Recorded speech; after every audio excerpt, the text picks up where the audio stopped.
Pemerintah Kabupaten Kuburaya terus memperkuat sinergi lintas sektor dalam pelaksanaan program makan bergizi untuk anak sekolah atau MBG. Komitmen tersebut ditegaskan dalam rapat koordinasi dan evaluasi MBG yang digelar di ruang rapat Bupati Kuburaya pada Selasa 14 Oktober 2025.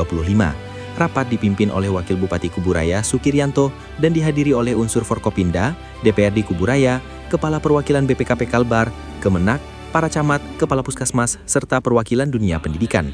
Dalam arahannya, Wakil Bupati Sukiryanto menegaskan pentingnya memastikan seluruh dapur MBG memenuhi standar kelayakan dan higienitas sebelum beroperasi.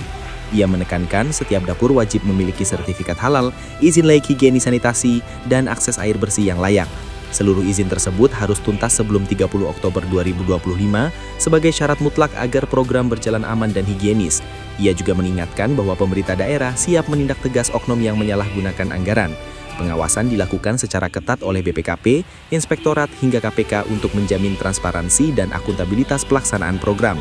Lebih lanjut, Sukiryanto menegaskan bahwa meski program MBG tidak bersifat komersial, namun merupakan bentuk tanggung jawab pemerintah untuk memastikan anak-anak, termasuk di wilayah terdepan, terluar, dan tertinggal, mendapat asupan makanan bergizi. Kuburaya ini luasnya 78 kali lipat dari Pontianak, dan anak-anak di pelosok juga berhak mendapatkan makanan bergizi. Melalui rapat evaluasi ini, pemerintah Kabupaten Kuburaya berharap seluruh proses administrasi dan teknis dapat rampung tepat waktu agar manfaat program benar-benar dirasakan masyarakat. Alhamdulillah hari ini kita baru selesai rapat koordinasi dengan pelaksana dari BGN Provinsi, kemudian dari Korwil Kuburaya. Alhamdulillah kita ada kata sepakat bahwa kita di Kuburaya ini ingin mendukung sepenuhnya makanan bergizi yang merupakan cita-citanya Bapak Presiden.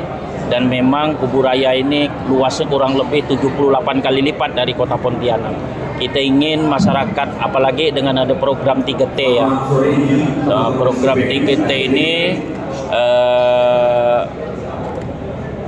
adalah diberikan juga hak dia untuk menerima makanan bergizi walaupun itu hanya 23 orang. Nanti menurut penjelasan Pak Karek tadi bahwa seluruh desa di 123 desa itu akan dibangun dapur-dapur yang akan memberikan makanan bergizi kepada anak-anak.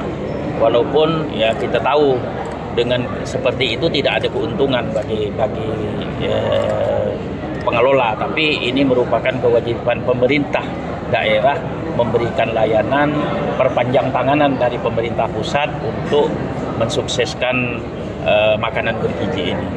Dan intinya ya harus mempermudah, misalnya setiap dapur itu harus ada higien, ada penjamah, kemudian ada air bersih yang telah dinilai oleh Dinas Kesehatan itu.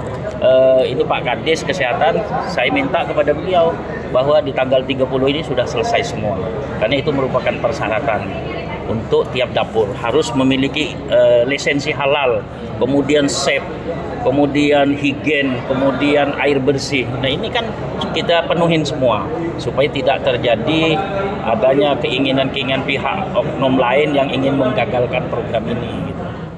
Sementara itu, Kepala Regional Badan Gizi Nasional Kalbar Agus Kurniawi memberikan apresiasi atas komitmen dan dukungan Pemkab Kuburaya terhadap keberhasilan program MBG. Saat ini terdapat 51 dapur MBG yang melayani 135.000 penerima manfaat di seluruh wilayah Kuburaya. Ia menambahkan setiap sentra penyedia pangan gizi wajib memiliki sertifikat halal dan layak higienis sanitasi sebagai jaminan kualitas makanan anak sekolah. Jika ada dapur yang belum memenuhi standar, operasionalnya akan dihentikan sementara hingga seluruh syarat terpenuhi. Jelasnya, dengan dukungan lintas sektor dan pengawasan yang ketat, Pemkab Kuburaya berkomitmen menghadirkan pangan bergizi, aman dan merata bagi seluruh anak sekolah di wilayahnya. Kalau di Kuburaya saya bilang cukup baik, koordinasi ke Pemda juga, Pemda sangat mendukung daripada program MBG dan saya berterima kasih terkait itu. Korwil Kuburaya berkoordinasi intent dengan beberapa instansi juga, sekarang juga mereka masih proses persiapan segala sertifikat lain dan sebagainya, juga harus komunikasi intent. Saya berterima kasih kepada Pemda Kuburaya juga instansi-instansi terkait karena telah mendukung MBG di Kabupaten Kuburaya.